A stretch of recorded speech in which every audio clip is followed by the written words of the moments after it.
Keon, Beno, Thomas, and Demetrius Meechie Chapman were both born in 2000. They grew up in Atlanta but on different sides of the city, Beno repping Gresham and Meechie holding down Kirkwood. The two first crossed paths at a school basketball game as teenagers, and by the age of 15 they clicked instantly, becoming inseparable. People who knew them said Beno and Meechie moved like brothers from day one, practically twins in how they carried themselves.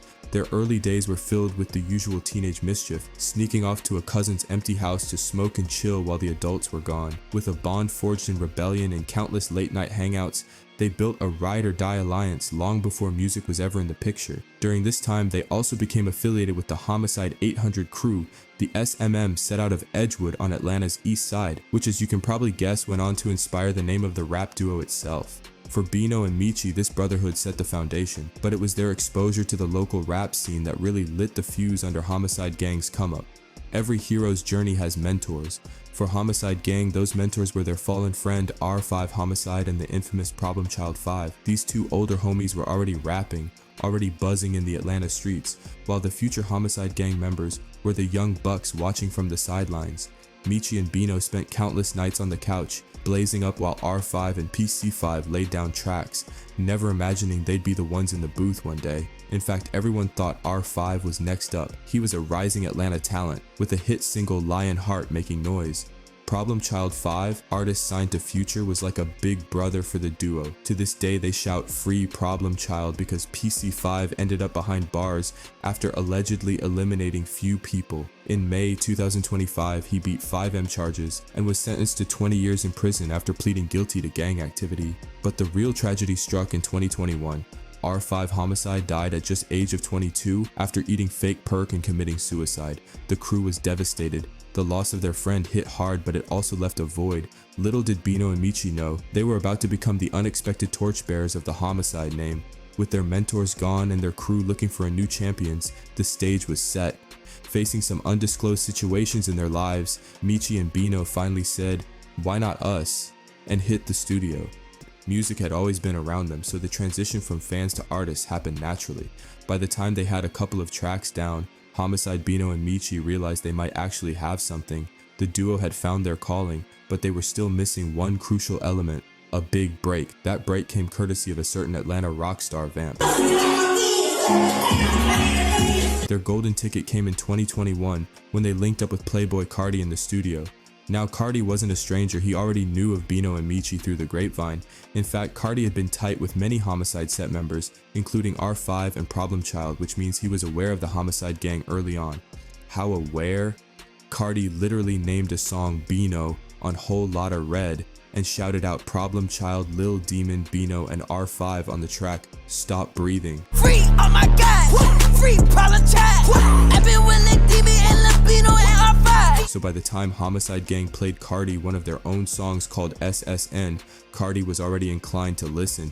The result? Carti hears the track and immediately labels these kids superstars, sealing the deal on the spot. Getting into conversations about like signing and whatnot, like how did that even happen? I'm sure you guys played him a bunch of music and like it took some time. It wasn't just like right away, right? First song he heard. It was right away. It was right away? First song he heard. What was the song? I'm so curious. SSN. He thought it was nice. The crazy thing is, Meechie and Beno were almost signed to Future, just like Problem Child. As they said in an interview, the deal was on the table, but in the end, they chose Carti's offer. He officially signs Homixide Gang to his Opium label in 2021 during his King Vamp Tour era. Carti basically drafted them into his cult-like roster, turning two gangsters into vamp rock stars surviving on a diet of lean, and Rick Owens fits just like Carti. It was a symbiotic relationship. Carti got some real street cred added to his punk rock rap persona, and Homixide Gang got the clout boost of a lifetime, plus a bag to match. Depending on who you ask, it was genuine love or a business move. Some cynics even whispered that Carti was getting friendly extorted for protection by his new signee gang pals, but hey, that's industry gossip. To be honest, I don't believe these rumors, as Carti was seen many times around Homixide members since mid-2010s. What mattered is that Homixide Gang now had the machine behind them. They went from recording on their own block to having access to professional studios, producers, and a rabid fan base ready to see what Carti's cosign was all about. With Carti's blessing and Opium backing them, Beno and Meechie were poised to make some noise. The next step?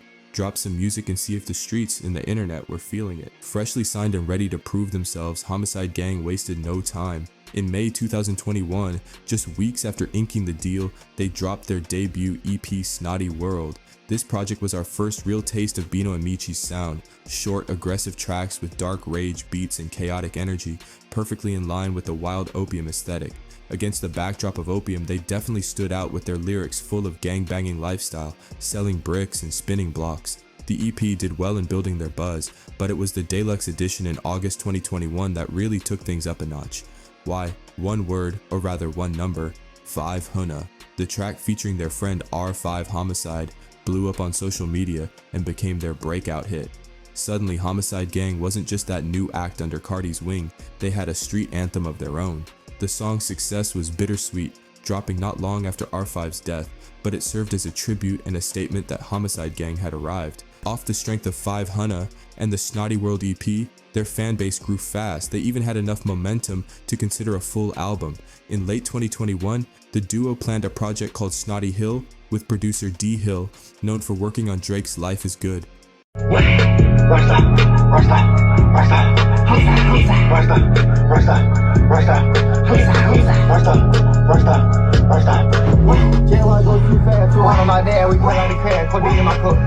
It was slated to be their big debut album, but the plan fell through when life intervened. D Hill tragically passed away, and Snotty Hill was scrapped for unknown reasons. Setbacks aside, Beno and Meechie kept grinding. The pressure was on to deliver a classic. In November 2022, Homixide Gang dropped their first studio album, Homixide Lifestyle, and it made a big splash. The project was 18 tracks of dark, bass-heavy mayhem that had fans saying, "Cardi's kids delivered." In fact, Homixide Lifestyle became an immediate success. It didn't top Billboard charts or anything, but in the underground it was the album of the moment. Critics and fans on Reddit were calling it their best work yet, and even now many view Homixide Lifestyle as the duo's magnum opus. The production was stacked with names like Starboy, Outta Town, Art Dealer, and KP Beats. It delivered some of the hardest beats in Opium's entire 2022 run. Even the cover art, Meechie and Beno in matching sinister poses, became iconic in its own right. By early 2023, Homixide Gang had built a loyal following and proven their talent. But as their profile grew, so did the scrutiny. You know you're popping when you've got haters, and Homixide Gang had plenty. In fact, by 2023, they'd earned a reputation as the most polarizing part of Playboi Carti's Opium camp. First came the allegations. In mid-2023, disturbing rumors hit the internet accusing Homixide Beno of messing around with an underage girl backstage. Social media ate it up. Suddenly everyone was talking about screenshots and hearsay, painting Beno as a predator. A slew of allegations were thrown at Beno about meeting underage fans. Nothing was ever proven in court, but in the court of public opinion the damage was done. That stigma stuck, and to this day it's a dark cloud over Beno's name. Then there was the infamous fight. Homixide Gang got into a physical brawl with Louisiana rapper Summers on stage during a show in late 2023. Video clips spread online showing Homixide crew jump Summers mid-set in front of a stunned crowd. Some fans thought it was wild and lived up to Homicide's no safety image, but for many others it was the last straw. The incident made Homixide Gang look reckless and unprofessional, and a lot of the underground community sided with Summers, effectively turning on Homixide Gang overnight. Meanwhile, on forums and comment sections, the narrative started to shift. Instead of being excited about Homicide's music, people were saying stuff like they're only relevant because of Cardi, they don't really fit Opium's vibe. There was this idea that Homixide Gang didn't have that mysterious vamp aesthetic that Ken Carson, Destroy Lonely, and Cardi himself cultivated. They were too street for the style of Opium, an opinion plenty of Cardi's diehard fans voiced loudly. Some even argued the duo was out of place in the label, basically the black sheep of the family. All of this combined, the ugly allegations, the public beefs, the style dissonance, brewed a toxic perception. By the end of 2023, Homixide Gang had gone from underground heroes to the most hated members of Opium. Their public image was at an all-time low, with many in the scene openly clowning them or writing them off. With their backs against the wall and a tarnished reputation, Meechie and Beno's next moves in music were critical. Would new music win back the skeptics, or just give the haters more ammo?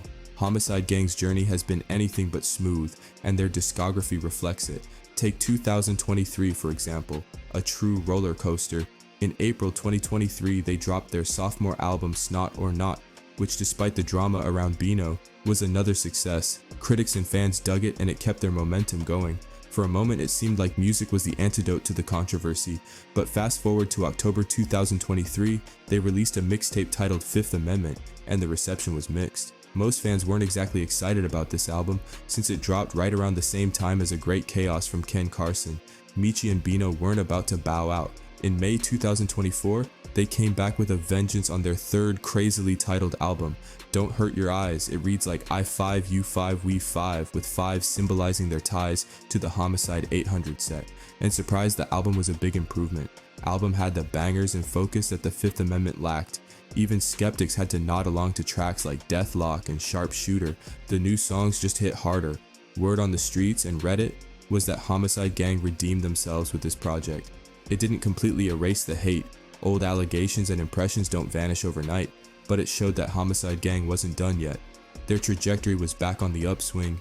I 5, you 5, we 5 even moved around 6K first week on an independent push, which isn't superstar numbers, but it's not bad for an underground duo proving a point. Having steadied the ship, Homixide Gang set their sights on a bold move, bringing back the title that started it all. How do you remind everyone why they loved you in the first place? You go back to basics with a twist. In 2025, Homixide Gang decided to double down on their legacy and announce Homixide Lifestyle 2, a direct sequel to their most beloved project. Fans have been begging for Homixide to return to that 2022 sound and energy, and Meechie and Beno heard them loud and clear.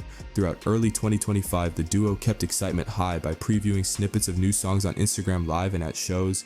Wake up, Lucy. But the real headline was the feature list. Homixide Lifestyle 2 came stacked with 4 features, and they did not disappoint. For the first time ever, Playboi Carti himself is on a Homixide Gang record. That's right. After years of affiliation, Carti finally blessed one of their tracks with a verse. Alongside Carti, Opium label mates Ken Carson and Destroy Lonely also landed on HL2, bringing the whole family together on one project. The album itself dropped on August 1st, 2025, packed with a whopping 25 tracks, ambitiously long in true modern rap fashion. The cover art cleverly mirrors the original Homixide Lifestyle cover, same concept, updated look, tapping into that nostalgia and legacy. As the project rolled out, the hype was real. Homixide Lifestyle 2 was poised to either be their redemption or their final act. Unfortunately though, the track Chop Shop with Carti was removed from the album at the very last minute. But even with this last minute cut, Homixide Gang still went rogue and performed the track live at their Roblox concert and at the album release show in Atlanta.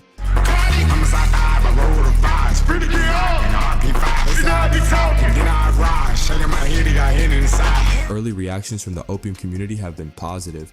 Even skeptics are admitting the new album is straight fire. It's still fresh, but one thing's clear. Beno and Meechie delivered on this one.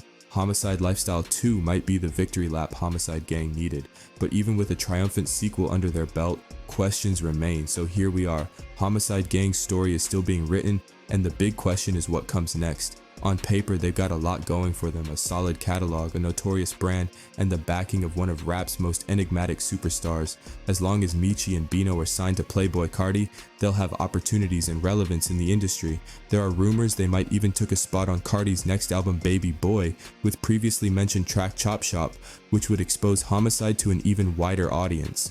Homixide Gang has potential to be big if they play their cards right, but they'll have to navigate carefully.